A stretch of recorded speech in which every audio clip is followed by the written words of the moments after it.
আমি আমার রুমটাকে এত দামি জিনিসপত্র দিয়ে সাজাতে পারি নাই, কিন্তু এই কম দামি জিনিসপত্রগুলাই আপুরা এত এত পছন্দ করেছে। আজকের ভিডিওতে বলে দিব এই লতা ওয়াল মিরর এবং ওয়াল ম্যাটটার দাম কত, আর সুন্দর একটা শুক্রবারের ব্লগ ভিডিও আপনাদের সাথে শেয়ার করব। আসসালামু আলাইকুম, সবাই কেমন আছেন? আশা করি সবাই ভালো আছেন। আলহামদুলিল্লাহ, আপনাদের দোয়ায় আমি অনেক ভালো আছি। আর নতুন আরেকটা ভিডিওতে সবাইকে আবারও ওয়েলকাম জানাচ্ছি। বৃহস্পতিবার সন্ধ্যা থেকে আমার ভিডিওটা শুরু হয়।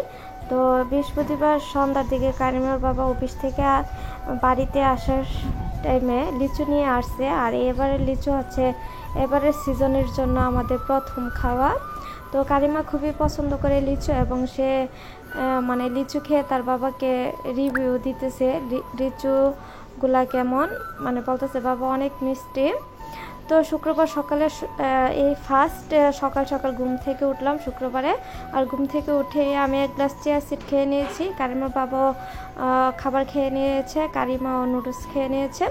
তারপর হচ্ছে ওর বাবাও বাজারে গিয়েছিলো, তো বাজার থেকে হচ্ছে মুরগি 4 পিস করে নিয়ে আসছে। তো সকালের মোটামুটি অনেক কাজকর্মই শেষ করে ফেলেছি। এখন টার্গেট নিয়ে রুমের কাজগুলো শেষ করে ফেলবো। মানে টার্গেট নিয়েছি 2 ঘন্টার ভিতরে, 11:30 কি 12টার ভিতরে আমি আমার রুমের সব কাজ শেষ করে ফেলবো। আর শুক্রবার কিন্তু মানে ছুটির দিন হলো, নারীদের অনেক ব্যস্ত থাকতে হয় শুক্রবারের দিনটা, কারণ অনেক কাজ থাকে পুরুষ মানুষ বাসায় থাকলে। তো মুরগিগুলো একটু বড় বড় পিস করে নিছি। তো এটা দিয়ে হচ্ছে আমি মোরগ পোলাও রান্না করব। তো মোরগ পোলাও রান্না করার জন্য এখানে যে সবসময় যেভাবে রান্না করি, আমি হচ্ছে জায়ফল, জয়ন্তী, কাঠবাদাম, সস, মরিচ, গোলমরিচ, আদা, রসুন আর হচ্ছে দারচিনি, এলাচ দিয়ে একসাথে মিক্স করে নিই। আর আজকে হচ্ছে একটু পেঁয়াজ ব্লেন্ডার করে নিছি। আর আর মোটামুটি অনেকগুলা পেঁয়াজই হচ্ছে বেরেস্তা করে নিতেছি। পেঁয়াজ বেরেস্তা করে তারপরে হচ্ছে চিকেনটা ভাজলে মানে সুন্দর হয়, কিন্তু চিকেনটা ভাজার পর পেঁয়াজটা বেরেস্তা করতে গেলে আঠালো হয়ে যায়, পেঁয়াজটা বেরেস্তা করা যায় না। আর মোরগ পোলাওর মধ্যে কিন্তু মানে চিকেন এত ভাজতে হয় না।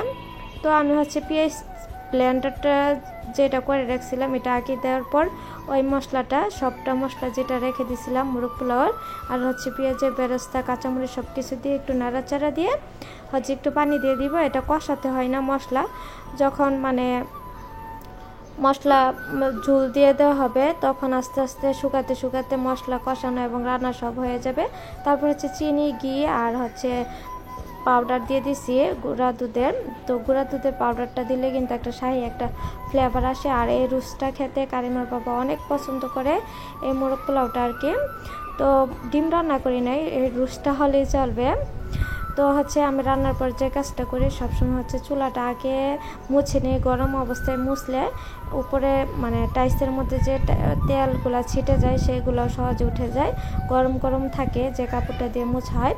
তো আমি হচ্ছে মোছার পর চুলাটা খাড়ির নিচে দিয়ে রেখে দিলাম। এখানে হচ্ছে আমি রাইস কুকার নামাবো। রাইস কুকারটা আমি মূলত খাবারের আলমারির উপরে রেখে দিছি, এটা রাখার জায়গা নাই যেহেতু খাবারের আলমারি আমি মানে ডাইনিং রুমে নিয়ে আসছি, আগে ছিল আমার রুমে। তো হচ্ছে পোলাও রান্না করব।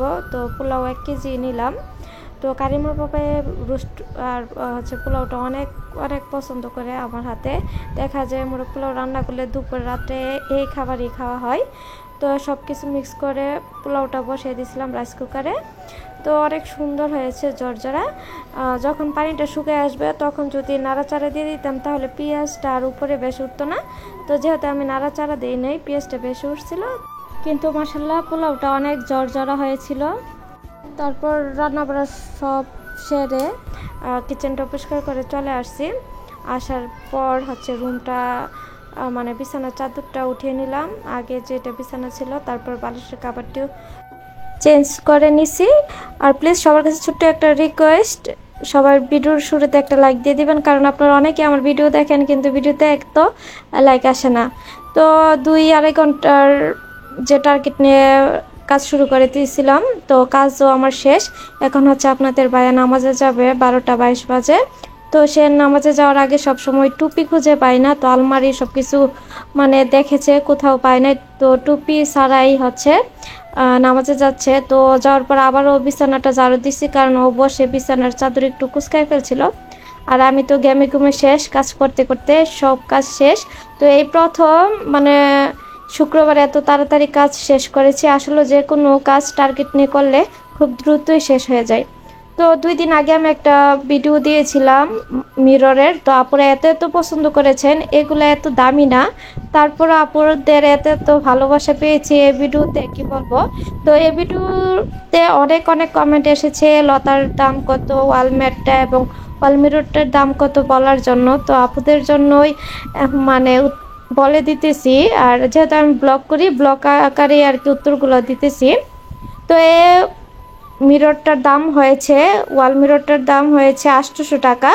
তো অনলাইনে অনেক দাম নেবে, অনলাইনে প্রথম জিজ্ঞেস করেছিলাম, তারা বলেছিল 3 ফিটের লম্বায় 3 ফিট, পাশে 1 ফিট, এটা নিবে হচ্ছে 1350 টাকা। তার জন্য কারিমার বাবা আমি থাই গ্লাসের দোকানে গিয়ে নিজে অর্ডার দিয়ে 800 টাকা দিয়ে বানিয়ে আনছি। পাশে 1.5 ফিট আর লম্বায় হচ্ছে 3 ফিট।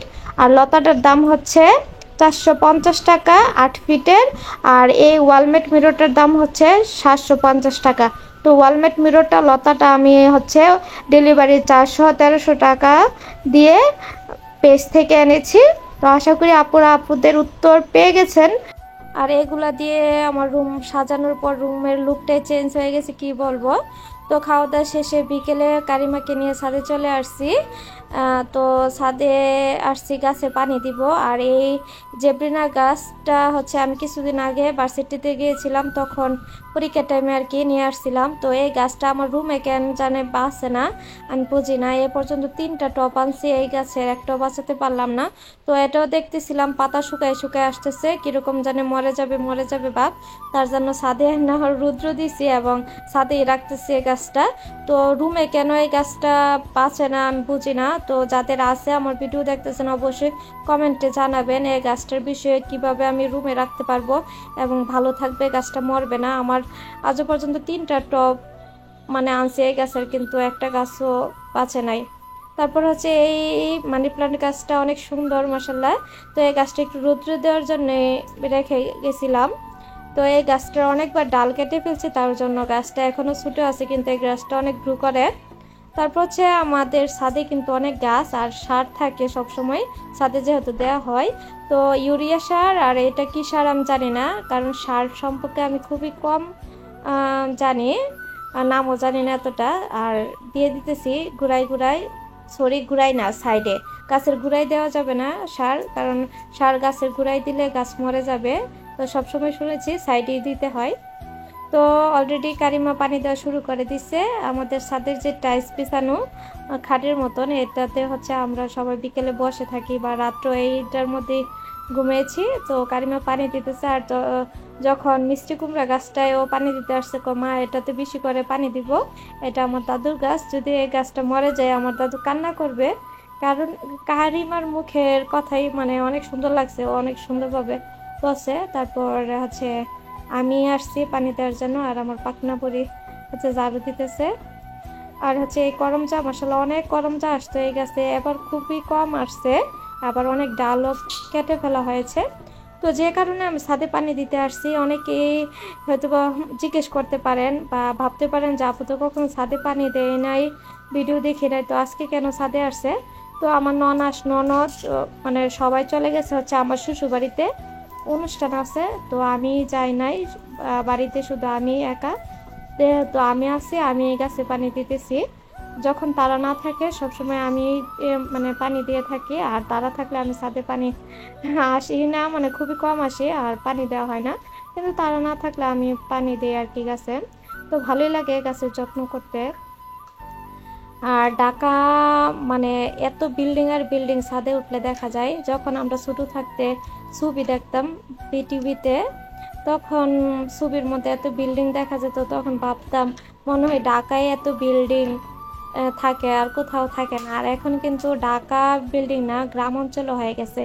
আমাদের গ্রামে কিন্তু আগে দেখা গেছে মানে অল্প বিল্ডিং ছিল, এখন কিন্তু ঢাকার মতন গ্রামও হয়ে গেছে। ঢাকা যেরকম গাছপালা দেখা যায় না, এখন গ্রামে হয়তো গাছপালা দেখা যায় না। কিন্তু বর্তমান আধুনিক যুগ, সবাই কম বেশ যারা গাছ প্রেমিক তারা ছাদে বাগান করে, তাদের জন্যই কিন্তু ঢাকা শহরে একটু সবুজের সমারোহ দেখা যায় এবং হচ্ছে একটু অক্সিজেন ভালো পাওয়া যায়। না হলে মানুষ শ্বাসকষ্টে মারা যেত ঢাকা, যেহেতু এত গাছপালা খুবই কম।